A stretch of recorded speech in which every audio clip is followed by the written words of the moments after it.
Hello student, कैसे हो। अभी हम लोग सभी लोग मिलकर लॉकडाउन का पालन कर रहे हैं। कोरोना जैसे महामारी, कोरोना जैसे बीमारी से पूरा दुनिया जूझ रहा है। तो अभी तो ये लंबा चलेगा, इसलिए हम लोग घर में बैठ के अपने सिलेबस को आगे बढ़ाएंगे और फिजिक्स पर हम लोग ध्यान देंगे। स्टडी में कंटिन्यू हम लोग लगे रहेंगे। और पिछला वीडियो में जहाँ तक कि हम लोग एम करीम का 11 से लेकर 15 तक क्वेश्चन सॉल्व किए थे। आज हम लोग उससे आगे का बात करेंगे। जैसा कि हम लोग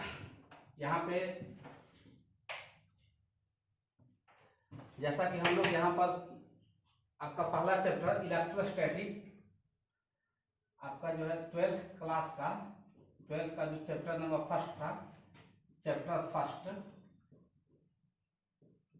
जो आपका फर्स्ट है 12th का चैप्टर जो फर्स्ट है, इसका नाम है इलेक्ट्रोस्टैटिक्स।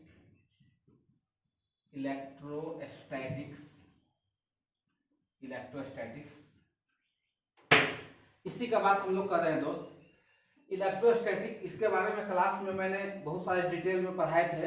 इलेक्ट्रिक चार्ज के बारे में बताए थे, बेसिक प्रॉपर्टीज ऑफ चार्ज के बारे में बताए थे। टोटल आपको डिटेल में पढ़ा दिया गया है। अभी फिलहाल हम लोग न्यूमेरिकल पे फोकस कर रहे हैं, न्यूमेरिकल देख रहे हैं। एम करीम का न्यूमेरिकल 22 तक आज बनाएंगे, 15 से 22 तक। जैसे मेरा न्यूमेरिकल बन जाएगा उसके बाद हम नेक्स्ट टॉपिक स्टार्ट करेंगे। फिर आपका टॉपिक जो होगा वो शुरू से चलेगा। नेक्स्ट टॉपिक उसका पूरा थ्योरी देंगे, सारा एग्जाम्पल देंगे। उसके बाद फिर उसके न्यूमेरिकल को हम लोग सॉल्व करेंगे। ओके, एनसीईआरटी का भी न्यूमेरिकल हम लोग चैप्टर बाय चैप्टर ले चलेंगे, एम करीम का भी न्यूमेरिकल ले चलेंगे। तो इसके बाद आपका फिर जो न्यू टॉपिक आएगा वो आपका स्टार्टिंग से होगा। और ये जो क्लास में हम पढ़ा चुके थे थ्योरी, उस पे बेस्ड, उस पे आधारित न्यूमेरिकल है। ठीक है, तो क्वेश्चन नंबर हम लोग कहाँ पे चलेंगे। क्वेश्चन नंबर आपका 15 तक बता चुके थे। 16 नंबर, बहुत सारे लोग व्हाट्सएप पे मैसेज किए थे कि सर 16 नंबर क्वेश्चन में प्रॉब्लम है। तो हम कंटिन्यू लगातार शुरू से ही बताते चल रहे हैं। ओके, इसलिए आपको जहां कठिनाई हो, जहां प्रॉब्लम है उसको देखें। और जितना भी हम थ्योरी पढ़ा रहे हैं, जितना भी न्यूमेरिकल बता रहे हैं, सबको आप पहले इसको नोट करेंगे, एक नोट बनाएंगे। एक जो नोट्स हम क्लास में स्टार्ट करवाए थे, सिलेबस स्टार्ट करने के समय, उसी नोट्स में सबको नोट करते हुए चलेंगे। थ्योरी का अलग नोट्स रखेंगे, न्यूमेरिकल का अलग, हम जैसे पहले आपको बता चुके हैं। तो ये सबको नोट कर करके हम लोग स्टडी करेंगे। आप लोग इसको पूरे नोट करते हुए चलेंगे, कहीं से कोई छोड़ेंगे नहीं। चलिए, तो हम लोग देखते हैं आगे। क्वेश्चन आपका 16 नंबर क्वेश्चन, 16 नंबर क्वेश्चन आपका यहाँ पे है, ध्यान दीजिए। 2 spheres of radius 10 centimeter and 40 centimeter have the same volume density of charge. Find the ratio of charge on them. यहाँ पे 2 स्फीयर है, 2 स्फीयर 10 सेंटीमीटर और 40 सेंटीमीटर का। तो पहले एक पिक्चर बना लेते हैं। किसी भी न्यूमेरिकल को बनाने के क्रम में एक पिक्चर ड्रा कर लेते हैं, एक पिक्चर बना लेते हैं। होता क्या है दोस्तों, पिक्चर बनाने से उस न्यूमेरिकल का 80% भाग, 80% सोल्यूशन और न्यूमेरिकल में, पिक्चर में ही पता चल जाता है। इसलिए फिजिक्स के किसी भी न्यूमेरिकल को बनाए तो पहले एक पिक्चर बना ले, एक यहाँ पे फिगर बना ले, ताकि उस फिगर में आपका 80% सोल्यूशन दिखाई देता है और न्यूमेरिकल आपके लिए आसान हो जाता है। न्यूमेरिकल बनाने का ट्रिक क्या है, न्यूमेरिकल बनाने का तरीका क्या है, आपको हम बताए थे। किसी भी न्यूमेरिकल को देखते हैं तो सबसे पहले न्यूमेरिकल को पढ़ते ही हमको समझना पड़ता है उस न्यूमेरिकल का स्ट्रक्चर क्या है, स्ट्रक्चर ऑफ न्यूमेरिकल का स्ट्रक्चर पता करते हैं। जैसे स्ट्रक्चर पता चल जाता है तो उसके बाद हम देखते हैं कि कौन सा फॉर्मूला उसमें लगाएंगे, किस फॉर्मूला का इस्तेमाल होगा उस न्यूमेरिकल में। और जब हमको फॉर्मूला इस्तेमाल हो जाता है तो इजी कैलकुलेशन, कितना इजी से इजी कैलकुलेशन करें ताकि वो न्यूमेरिकल इजी तरीका से, इजी वे में बन जाए। तो 3 चीज ध्यान देना होता है। सबसे पहला नंबर कि structure of numerical, how we can apply the formula, what formula we can apply. And second number हम लोग देखते हैं कि इजी कैलकुलेशन। और थर्ड नंबर हमको ये भी ध्यान देना होता है कन्वर्जन ऑफ यूनिट। मतलब हम अगर न्यूमेरिकल को बना रहे हैं तो पूरे न्यूमेरिकल को या तो ऐसा यूनिट में बनाएं या तो पूरे न्यूमेरिकल को सीरियस यूनिट में बनाएं। तो कन्वर्जन ऑफ यूनिट पर भी ध्यान देना होता है। तो 3 बात आ गया।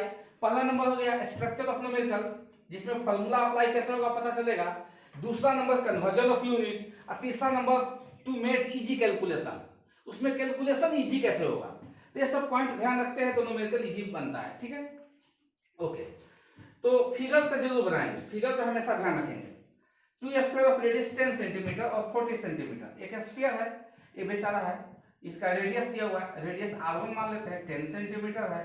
दूसरा स्फीयर है, दूसरा स्फीयर है, यहाँ पर ड्रा करते हैं, ये आपका स्फीयर इस तरीका से है, इसका रेडियस दिया हुआ है, इसका रेडियस r2 मान लेते हैं, ये दिया हुआ है 40 सेंटीमीटर, दो स्फीयर आपके पास दिया हुआ है, ठीक है। कहता है have the same volume density, have the same volume density. अब वॉल्यूम डेंसिटी का मतलब है स्फीयर के पास सरफेस के साथ साथ वॉल्यूम भी होता है, किसी भी स्फीयर में सरफेस के साथ साथ वॉल्यूम भी है, तो इसका वॉल्यूम डेंसिटी को रो से डिनोट करते हैं, रो से। इसका वॉल्यूम डेंसिटी आपका रो1 है, इसका वॉल्यूम डेंसिटी रो2 है। तो क्वेश्चन में दिया है the calculate the ratio of surface density of, नहीं यहाँ है the same volume density same है, मतलब यहाँ पर रो1 और रो2 जो है ये आपका सेम है, सेम वॉल्यूम डेंसिटी है, दोनों का वॉल्यूम डेंसिटी सेम है। फिर आपको निकालना क्या है, तो निकालना है आपको calculate the ratio of charge on them, दोनों पर चार्ज का रेशियो निकालना है। तो मान लेते हैं इस पे चार्ज आपका Q1 है और इस पे चार्ज क्या है Q2 है, तो चार्ज का रेशियो निकालना होगा, मतलब आपको Q1 by Q2, Q1 is to Q2 आपको फाइंड आउट करना है। यही क्वेश्चन बोला, एक बार फिर से क्वेश्चन पढ़िए। Two sphere of radius 10 centimetre and 40 centimetre have the same volume density, same यहाँ पे लिखे same volume density of charge, find the ratio of charge on them, दोनों पर चार्ज का रेशियो निकालना। ओके, तो चार्ज का रेशियो कैसे निकालेंगे, तो फर्स्ट स्फीयर से काम करेंगे। तो मान लेते हैं इसका सरफेस डेंसिटी नहीं दिया हुआ है तो सिग्मा 1, इसका सरफेस डेंसिटी नहीं दिया है तो सिग्मा 2 मान लेते हैं। और हम जानते हैं कि चार्ज निकालने के लिए यहां से हम लोग को सरफेस डेंसिटी की आवश्यकता पड़ेगा। जैसे देखिए आपको बताते हैं, फर्स्ट स्फीयर से काम करेंगे, तो फर्स्ट स्फीयर में हमको क्या है वॉल्यूम डेंसिटी, तो ρ1 equal to charge per unit volume, तो चार्ज मान लेते हैं इसका चार्ज Q1 है और वॉल्यूम V1 है, ठीक है। तो यहां से क्रॉस मल्टीप्लिकेशन करेंगे तो Q1 इक्वल टू क्या आ जाएगा ρ1 इंटू V1, और ρ1 आपका क्या है रो है, और V1 तो किसी भी स्फीयर का वॉल्यूम क्या होता है, किसी भी गोला का आयतन, तो इसका वॉल्यूम होता है 4/3 पाई r3, r 10 सेंटीमीटर है, 10 सेंटीमीटर, तो वैल्यू यहाँ पे डालना पड़ेगा, r1 मान लेते हैं, r1 का क्यूब, ये आपका आ गया। तो यहाँ पे आपको रो इंटू 4/3 पाई r1 क्यूब, यहाँ से Q1 का वैल्यू मिल जाएगा, तो इजी में भी निकल जाएगा, नहीं ये तो इजी है। तो यहाँ से Q1 निकाल दिए, फिर हम Q2 निकालते हैं सेकेंड स्फीयर से, ठीक है। और उसका वैल्यू यहाँ पुट कर सकते हैं, पुट कर दिए वैल्यू रो इंटू 4/3 पाई r1 क्यूब, r1 कितना है 10 इंटू 10 और क्यू सबको सेंटीमीटर को मीटर में चेंज करेंगे, तो मीटर में चेंज कर दिए, इजी। यहाँ कैंसिल कीजिए 1 2 3, तो कितना आ गया रो इंटू 4/3 पाई, कितना आ गया यहाँ पर 3 जीरो ऊपर चल जाएगा, तो 3 जीरो आपका ऊपर चल जाएगा, तो 10 के पावर कितना आएगा -3, 10 के पावर -3, ये आपको आ जाएगा। ओके, इस तरीका से हम लोग सेकेंड स्फीयर से फिर वॉल्यूम डेंसिटी, तो वॉल्यूम डेंसिटी को रो2 कहते हैं, तो रो2 इक्वल टू क्या होगा चार्ज पर यूनिट वॉल्यूम, तो चार्ज कितना इस पर दिया है, चार्ज तो निकालना ही है Q2, अब वॉल्यूम इसका कितना हो जाएगा, इस पे वॉल्यूम देख लेते हैं, चाहे इसको पहले क्रॉस गुना कर दीजिए, क्रॉस मल्टीप्लिकेशन, तो Q2 इक्वल टू कितना आ जाएगा रो2 इंटू V2, और रो2 तो सबका सेम है, V2 तो V2 की जगह लिख दीजिए 4/3 पाई r2 का क्यूब, तो कितना आ गया रो इंटू 4/3 पाई r2 कितना दिया है, r2 देखेंगे हम लोग, r2 40 सेंटीमीटर दिया हुआ है, 40 सेंटीमीटर, तो r2 का इस्तेमाल करते हैं 40 इंटू 40 क्यों है, सब सेंटीमीटर को मीटर में चेंज कर लेंगे, 100 से डिवाइड करके मीटर में चेंज करेंगे, 1 2 3, 1 2 3 कैंसिल हो गया, तो कितना बच गया, कैंसिल हो गया सब, तो बस कितना गया देख लीजिए, तो आ गया आपका रो इंटू 4/3 पाई, 4 2 64, तो 64 इंटू 2 1 3 को 0 ऊपर जाएगा, तो 10 के पावर -3 हो गया, निकल गया। अब हमको निकालना है, एक्चुअली फाइनली निकालना क्या था, Q1/Q2, तो Q1/Q2, Q1 कितना निकाले देख लीजिए, रो इंटू 4/3 पाई और कितना है RQ, मतलब 10 के पावर -3, Q2 कितना है देख लीजिए, रो इंटू 4/3 पाई और कितना है, और यहाँ पे 64 है, तो 64 इंटू में कितना है 10 के पावर -3, ये दोनों तो आपका कैंसिल आउट हो गया, पाई पाई कैंसिल आउट हो गया, 4/3 रो कैंसिल आउट हो गया, कितना आ गया 1/64, मतलब कितना आ गया 1:64, मतलब Q1/Q2 चार्ज का जो रेशियो है वो कितना आ गया 1:64, यही आपका फाइनल आंसर होगा। इसको नोट कीजिए, इसको हम नोट करेंगे, इसको नोट डाउन कीजिए, बढ़िया से नोट कीजिए, अच्छे से इसको नोट कीजिए।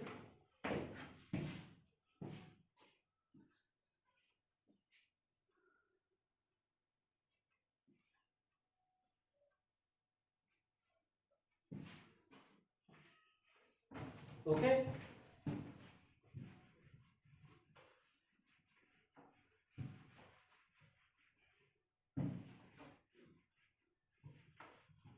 क्वेश्चन नंबर 16 है, 16 नंबर क्वेश्चन है।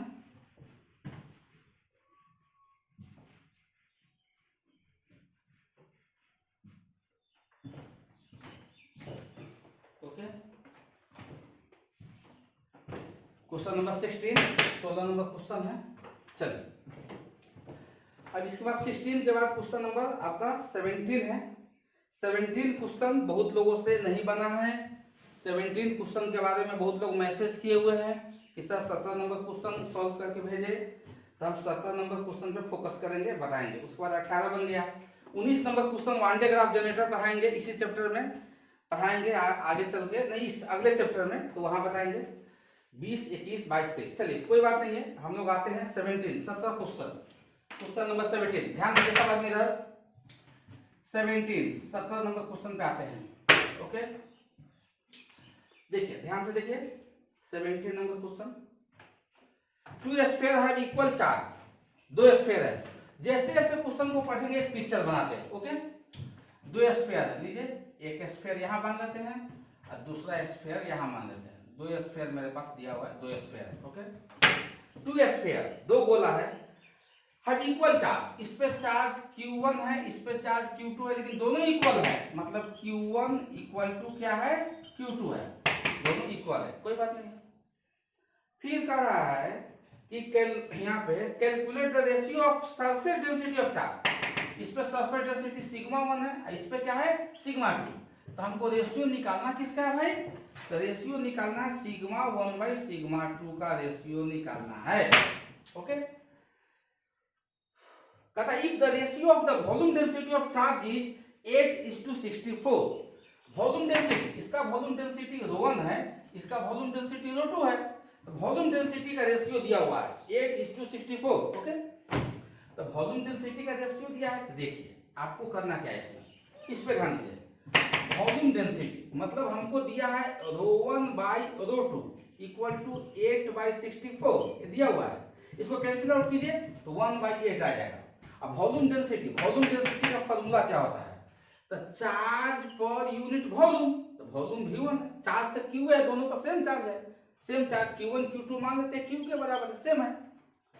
अच्छा, डिवाइडेड बाय Q2 मतलब ρ2, तो ρ2 की जगह चार्ज पर यूनिट वॉल्यूम, ये वॉल्यूम डेंसिटी का फॉर्मूला है, ये वॉल्यूम डेंसिटी का फॉर्मूला है, और चार्ज दोनों का सेम है, इसे सेम चार्ज का यूज किया गया है। यह इक्वल टू दिया है 1/8, तो यहां से आपका Q से Q कैंसिल हो जाएगा, V2 ऊपर चल जाएगा, तो V2 बाई कितना हो गया V1 इक्वल टू 1 बाई कितना आ गया 8। फिर इसको आप आगे देखिए, आगे ध्यान दीजिए, वॉल्यूम, किसी भी स्फीयर का वॉल्यूम क्या होता है, ध्यान दीजिए, तो वॉल्यूम होता है स्फीयर का वॉल्यूम, हम यहाँ देखते हैं 4/3 पाई, और फर्स्ट है इसका वॉल्यूम तो इसका रेडियस मान लेते हैं, नहीं दिया है तो r1, इसका रेडियस मान लेते हैं, नहीं दिया हुआ है, रेडियस r2। तो यहाँ पे रेडियस देख लेते हैं, तो r1 cube divided by v2, तो 4/3 पाई r2 का क्यूब इक्वल टू 1/8 दिया है। यहाँ पाई से पाई 4/3 कैंसिल, तो r1/r2 इसका होल क्यूब कर देते हैं इक्वल टू 1/8 आ गया। r1/r2 equal to third root इधर लगाएंगे तो 1 का थर्ड रूट 1 और 8 का थर्ड रूट कितना हो जाएगा, 8 का थर्ड रूट 2 हो जाएगा। इसका मतलब r1/r2 का जो रेशियो है या r:2r कह सकते हैं, 1:2 का मतलब यही हुआ। हमको फाइनली निकालना क्या था, सिग्मा 1/σ2। तो सिग्मा 1/σ2 अगर हम निकालते हैं तो सिग्मा 1/σ2 निकालना है, तो यही से देख लीजिए आप सिग्मा 1/σ2। तो यहाँ पे सिग्मा 1/σ2 सरफेस डेंसिटी, तो चार्ज पर यूनिट एरिया, यहाँ भी चार्ज पर यूनिट एरिया। बोलेगा सर चार्ज सेम क्यों है, वहां दिया हुआ है क्वेश्चन में गिवन डेट, चार्ज दोनों का सेम है, तो चार्ज कैंसिल हो गया, यह एरिया ऊपर चल जाएगा। तो sigma 1/σ2 equal to a2 by क्या आ जाएगा a1। a2 क्या होता है, स्फीयर का एरिया क्या होता है 4πr²। तो r² लिखिएगा यहाँ पर, तो 2 वाले का 2r है, तो 4r का 2r का स्क्वायर लिखेंगे, यहाँ पे लिखेंगे आपका 2r, a2 जो है r2 है, यहाँ a2 का आपका 2r का स्क्वायर आ गया, यहाँ पे 2r का हम लोग लिखेंगे 2r का स्क्वायर डिवाइडेड बाई यहाँ पे a2 ऊपर चले गया, a1 नीचे रह गया, a1 आपका ये नीचे है, a1 है। ओके चलिए यहाँ पे a1 तो 4πr1 कितना दिया r, यहाँ सीधे r लिख देते हैं, इसका स्क्वायर हो गया, कितना आ गया 4π 2 दूना 4r² divided by 4πr² cancel, 4/4 cancel, कितना आ गया 4/1 मतलब 4:1, मतलब आपके पास सरफेस डेंसिटी ऑफ चार्ज का रेशियो कितना आ गया 4:1। यही आंसर हुआ फाइनल। इसको नोट कीजिए सही से, बढ़िया से इसको नोट कीजिए, अच्छा से सही से इसको नोट कर लीजिए।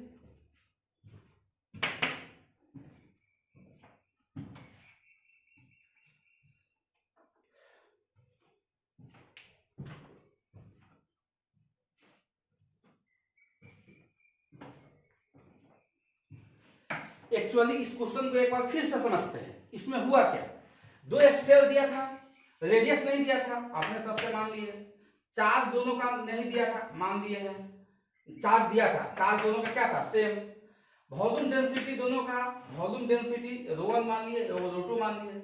हमको सरफेस डेंसिटी का रेशियो निकालना था, तो सरफेस डेंसिटी का रेशियो निकालने के लिए वॉल्यूम डेंसिटी का हेल्प लिए, तो वॉल्यूम डेंसिटी का हेल्प लिए तो हमको रेडियस का रेशियो निकल गया, इसी रेडियस का यूज हम सरफेस डेंसिटी में कर लिए। वॉल्यूम डेंसिटी के हेल्प से क्या निकाल लिए, दोनों का रेडियस निकाल लिए, और रेडियस का इस्तेमाल करके सरफेस डेंसिटी का रेशियो निकाल लिए। यही काम किए, जो हमको वॉल्यूम डेंसिटी दिया था उस वॉल्यूम डेंसिटी के हेल्प से रेडियस का रेशियो निकाल लिए, और रेडियस का इस्तेमाल करके सरफेस डेंसिटी निकाल लिए। मेरा फाइनल आंसर आ गया। ओके नेक्स्ट क्वेश्चन की ओर चलते हैं। क्वेश्चन नंबर आपका कितना है 17 नंबर क्वेश्चन है।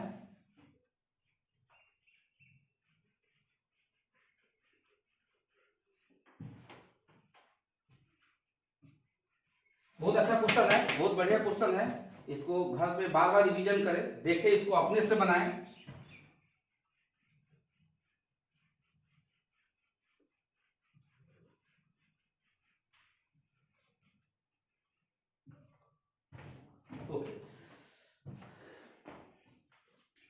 इस तरीका से 18 नंबर क्वेश्चन, 18 नंबर सबसे बन गया है, 19 वान डे ग्राफ जनरेटर में बताएंगे, 20 भी सबसे बन गया है, 21 और 22 इस चैप्टर का सबसे महत्वपूर्ण क्वेश्चन, ये जो अभी न्यूमेरिकल हम लोग बना रहे हैं इस चैप्टर का इनकरिंग का सबसे इंपॉर्टेंट क्वेश्चन है 21 और 22। इस क्वेश्चन का खासियत क्या है, इस क्वेश्चन में फिजिक्स भी है, केमिस्ट्री भी है और मैथमेटिक्स भी है, तीनों एक साथ मिक्स किया गया है, इसलिए अच्छा क्वेश्चन माना जाता है और एग्जाम में बार बार पूछा जाता है, कंपटीशन के एग्जाम में तो और ज्यादा पूछा जाता है। इसलिए इसमें 21 और 22 दोनों एक ही तरीके का क्वेश्चन है, हमको एक क्वेश्चन सॉल्व कर देते हैं, बाकी आप लोग अपने से करेंगे, तब आपका दिमाग खुलेगा, आपका प्रैक्टिस अच्छा होगा। ओके चलिए क्वेश्चन नंबर 21, क्वेश्चन नंबर 21 पढ़ते हैं, ध्यान दीजिए सब आदमी, ध्यान से समझिए। Calculate the charge of an iron particle of mass 224 224 milligram if 0.01% of the electron are removed from it। कहता है कोई आयरन पार्टिकल है, लोहा का कण है 224 मिलीग्राम। तो क्वेश्चन देखिए, ध्यान दीजिए, क्वेश्चन नंबर 21 काफी इंपोर्टेंट क्वेश्चन है, इस पर हम लोग ध्यान देंगे। MVVI क्वेश्चन है, इसको हम लोग कहेंगे MVVI है, काफी इंपोर्टेंट क्वेश्चन है, MVVI क्वेश्चन है, इस पर हम लोग ध्यान देते हैं।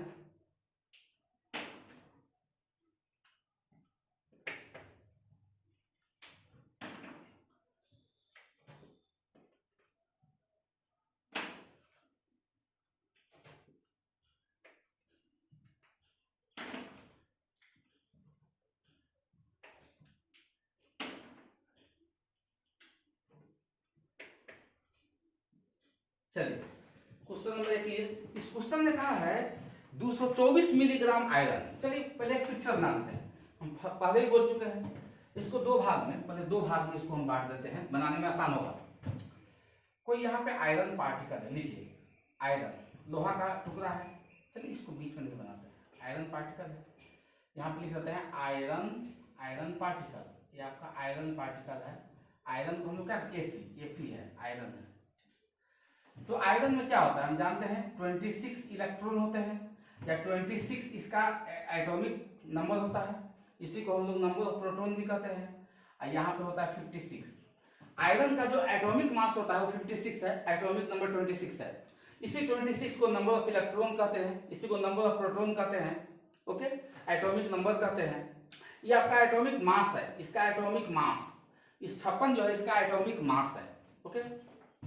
कितना मिलीग्राम है, 224 मिलीग्राम। इसको चेंज कर लेंगे तो 224 इंटू 10 के पावर -3, मिली का मतलब 10 के पावर -3 बता चुके हैं, मिली, माइक्रो, नैनो, पिको, फेरी, फेम्टो, एटो, हेक्सो, एक्टो सब बता चुके हैं। इतना ग्राम आ गया, ओके। तो कहता है calculate the charge of an iron particle of mass इतना milligram if 0.01% of electron are removed from it. Removed का मतलब होता है निकालना, इस आयरन पार्टिकल में से इलेक्ट्रॉन बाहर निकाल दिया गया। इस आयरन पार्टिकल से कितना इलेक्ट्रॉन बाहर निकाल दिया गया, तो इलेक्ट्रॉन n बराबर 0.01% इलेक्ट्रॉन बाहर निकाल दिया गया। इलेक्ट्रॉन रिमूव का मतलब होता है बाहर निकालना। तो किसी भी पार्टिकल में से इलेक्ट्रॉन बाहर निकलता है, किसी भी बॉडी, किसी भी वस्तु में से इलेक्ट्रॉन बाहर जाता है, तो उस वस्तु पे कौन सा चार्ज आता है जी, पॉजिटिव चार्ज आता है। तो इस पर पॉजिटिव चार्ज आ गया, जितना भी चार्ज आए पॉजिटिव नेचर का होगा, तो इस पे जो भी चार्ज आएगा वो पॉजिटिव नेचर का होगा। तो वही क्वेश्चन पूछा है कि 224 मिलीग्राम आयरन पार्टिकल में से इतना % इलेक्ट्रॉन बाहर निकाल दिया गया, इस पर कितना चार्ज, इस पर आयरन पार्टिकल पर कितना चार्ज आया, कितना कूलम का चार्ज आया, यही क्वेश्चन है। कोई बात नहीं, इसको हम लोग बनाने का प्रयास करेंगे, ओके। अब आप देखिए, यहां समझने का प्रयास कीजिए। पहले हम कोशिश करेंगे कि 224 मिलीग्राम आयरन पार्टिकल में नंबर ऑफ इलेक्ट्रॉन कितना है। पहले नंबर ऑफ एटम पता करेंगे कि 224 मिलीग्राम में एटम कितना है, कितना एटम है। तो हम जानते हैं कि आयरन जो है, ये आयरन का जो है 56 ग्राम, तो 56 ग्राम में इसमें एटम की संख्या एवोगाड्रोस नंबर के बराबर है। तो हम लोग पहला स्टेप, इसमें स्टेप नंबर फर्स्ट, पहला स्टेप नंबर फर्स्ट, पहला स्टेप बाय स्टेप काम करेंगे, अच्छा होगा। तो हम लोग यहाँ कहेंगे चूंकि कितना मिलीग्राम है, यहाँ पे 56, तो 56 ग्राम आयरन कंटेन कितना एटम, 6.023 इंटू 10 के पावर 23 एटम। सबसे पहले हम एटम्स निकालेंगे, एटम्स, इसमें आइटम माने होता है परमाणु, इसमें कितना आइटम है, कितना परमाणु है वो पहले पता करेंगे। इसमें एटम कितना है, परमाणु कितना है वो पता करेंगे, ओके। तो 56 ग्राम में एटम कितना है, एवोगाड्रोस नंबर के बराबर एटम होता है, हम जानते हैं, पहले से जानते हैं। 56 ग्राम में इतना है, तो आपको दिया कितना है, कितना ग्राम दिया है, कितना ग्राम, इसीलिए 224 इंटू 10 के पावर -3 ग्राम कितना आइटम कंटेन करेगा, कितना आइटम। तो मल्टीप्लाई कर देते हैं, तो दशमलव के बाद इस अंक को आप काट भी सकते हैं, काट दीजिए सीधे 6 इंटू 10 के पावर 23 इतना ग्राम में इतना है, तो 1 ग्राम में इतना बाई 56 इंटू आप देख लीजिए ध्यान से, इंटू में आप करेंगे 56 ग्राम में इतना आइटम, तो 1 ग्राम में इतना आइटम, तो इतना ग्राम में कितना आइटम, तो इतना बाई 56 इंटू 224 गुना 10 के पावर -3। अब इसको आप कैलकुलेशन कीजिए, तो 56 कितना हो गया, चौका, 56 चौका 6 चौक 24 और 5 चौका 20 और 2 22, तो 6 चौक कितना आ गया, 6 चौक 24 और गुना 10 के पावर दोनों को जोड़िए तो 20।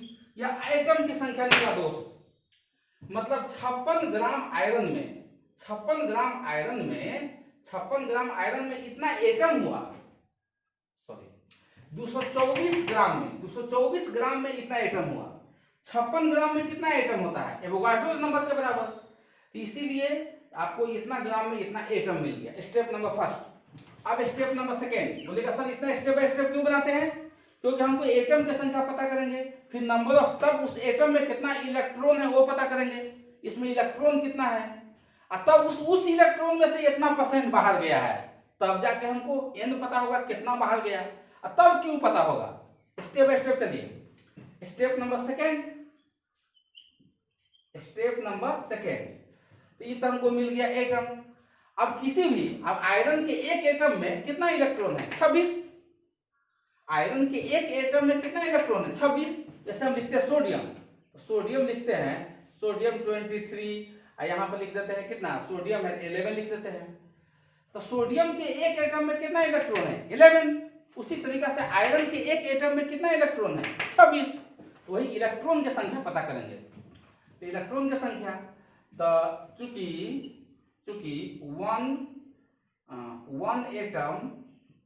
one atom of Fe contain 26 electron. एक एटम में इतना इलेक्ट्रॉन है, तो इसीलिए इतना एटम में कितना इलेक्ट्रॉन होगा, इसीलिए यहां पर लिख देते हैं, इसीलिए टोटल इलेक्ट्रॉन इन 224 मिलीग्राम, इतना मिलीग्राम में कितना एटम होगा, इसलिए टोटल इलेक्ट्रॉन इन इतना मिलीग्राम, या टोटल इलेक्ट्रॉन इन 24 गुना 10 के पावर 20 एटम, इतना एटम में कितना इलेक्ट्रॉन होगा। ओके, तो नंबर ऑफ इलेक्ट्रॉन कितना हो जाएगा, नंबर ऑफ इलेक्ट्रॉन, एक एटम में 26 इलेक्ट्रॉन, तो इतना एटम में कितना इलेक्ट्रॉन, तो चलिए मल्टीप्लाई कर दीजिए, तो 26 गुना 24 इंटू 10 के पावर 20, तो मल्टीप्लाई कीजिए 26 चौका, तो कितना आ जाएगा, इसको मल्टीप्लाई कीजिए आप, मल्टीप्लाई करने से आपको आएगा 624 यहाँ पे आएगा, तो 624 इंटू 10 के पावर 20, या इतना इलेक्ट्रॉन आया दोस्त, इतना इलेक्ट्रॉन इसमें प्रेजेंट है। पहले क्या किए, स्टेप बाय स्टेप सोचिए। पहला स्टेप में हम देखे कि 56 ग्राम में आइटम, 56 ग्राम में इतना आइटम है, एवोगाड्रो नंबर के बराबर, तो इतना ग्राम में इतना आइटम है, टोटल आइटम निकाल लिए, और एक एटम में 26 इलेक्ट्रॉन, तो इतना एटम में कितना इलेक्ट्रॉन निकल गया। अब स्टेप नंबर 3, तीसरा स्टेप की बात करेंगे। अब हम लोग दोस्त स्टेप नंबर 3 में चलते हैं। स्टेप नंबर 3 ध्यान दीजिएगा, स्टेप नंबर 3 मार्कर भी खत्म है, भी खत्म हो गया। स्टेप नंबर 3 में चलते हैं, स्टेप नंबर हमारा 3 चलेगा। चलिए स्टेप नंबर 3, तीसरा स्टेप। अब इतना ही इलेक्ट्रॉन में से इतना परसेंट बाहर गया है, तो चूंकि 100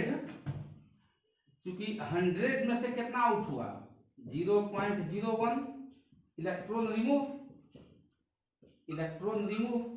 100 में से इतना इलेक्ट्रॉन, परसेंटेज का मतलब हुआ, इसीलिए एक में से कितना रिमूव होगा, 0.01 बाई 100, इसीलिए इतना में से कितना गया, 624 गुना 10 के पावर 20, इतना में से कितना इलेक्ट्रॉन बाहर निकल गया, तो 0.1/100 इंटू 624 गुना 10 के पावर 20। ठीक है, इसको नोट कर लीजिए, इसको मिटाते हैं, नोट कीजिए, इसको मिटाते हैं यहां से, इसको मिटाते हैं, फिर इसको यहाँ पे हम लोग बनाएंगे, उसको लाएंगे यहाँ पर।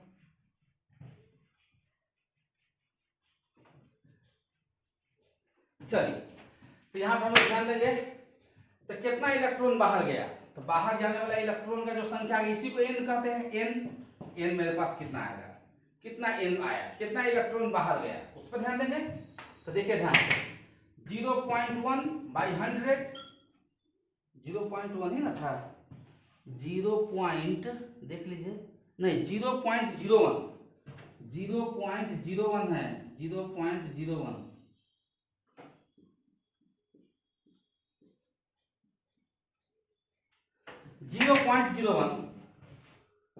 बाई 100 इंटू में कितना है 624 गुना 10 के पावर 20, मतलब इतना इलेक्ट्रॉन बाहर गया है।